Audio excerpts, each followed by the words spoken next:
Cholesterol குறைக்கணும்னாங்க. இனிய தமிழ் மக்களே, உங்களுக்கு ஒரு செய்தி மறந்து விடாதீர்கள்.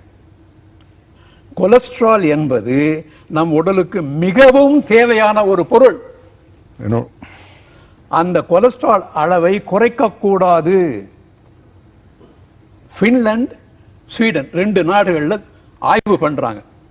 65 வயது மக்கள் வாங்க வாங்க வாங்க சோதனை பண்ணுங்க. இவங்களுக்கு என்ன இருக்கு? 250க்கு மேல இருக்கு கொலஸ்ட்ரால். இவங்களுக்கு என்ன இருக்கு? 160 கீழே இருக்கு. 10 வருடம் பார்த்தாங்க. 250க்கு மேலே கொலஸ்ட்ரால் இருந்த மக்களுக்கு இறப்பு குறைவு. 160க்கு கீழே இருந்த மக்களுக்கு இறப்பு அதிகம். One moment. என்ன பேசிக் அப்படின்னா, கொலஸ்ட்ரால் இல்லாம ஹார்மோன்ஸ் கிடையாது. கொலஸ்ட்ரால் இல்லாம பிரெயின் ஃபங்க்ஷன் சரியாக இருக்காது, மசில் சரியா இருக்காது. கொலஸ்ட்ராலை குறைச்சா ஹார்ட் அட்டாக் குறையணும். தப்பு. கொலஸ்ட்ரால் எங்கு கூடுதோ அங்கு ஹார்ட் அட்டாக் வர வாய்ப்பே கிடையாது. ஹார்ட் அட்டாக் ஏன் வருது? நவீன மிகவும் சிக்கலான பதட்டமான இந்த வாழ்வு, புகை, அதிக அளவான மன உளைச்சல், மீட்கவலை, இவைகள் எல்லாம் சேர்ந்து மனிதனை முழுமையாக இந்த தடைப்படுத்திக்கிட்டு இருக்கு. அப்போ இந்த தடை ஏற்படுது.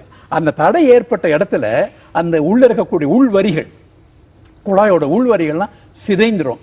அதை பூசுறதுக்காகத்தான் கொலஸ்ட்ரால் வருது. கொலஸ்ட்ரால் இருக்கு, இல்லைன்னு சொல்லுத. அந்த கொலஸ்ட்ராலும் லிப்பிட்ஸும் தேர் an attempt to heal the irregularity on the internal lining of the coronaries. அதனால் கொலஸ்ட்ராலை பற்றி நீங்கள் யாரும் கவலைப்படவே வேணாம். ஆன்சல் கீஸ்னு ஒரு பயோகெமிஸ்ட் 1953 அவர் என்ன பண்ணாரு? என்னையா கொரியாவில் நிறைய அமெரிக்கன் சோல்ஸ் இறந்துட்டு இருக்காங்களே, சோதனை பண்ணார். அதுக்கெல்லாம் காரணம் கொலஸ்ட்ரால் அவர் அடிச்சிட்டார். அதை பயன்படுத்தி அமெரிக்க குழுக்கள்லாம் ஒன்றா சேர்ந்து, ஐயோ இதெல்லாம் சாப்பிடாதீங்க, கோகனட் ஆயில் சாப்பிடாதீங்கன்னா. உலகத்தின் மிகச்சிறந்த எண்ணெய்கள் 3 தான். உணவு எண்ணெய் நான் சொல்கிறேன்: கோகனட் ஆயில், ஆலிவ் ஆயில், நல்லெண்ணெய், 3 தான்.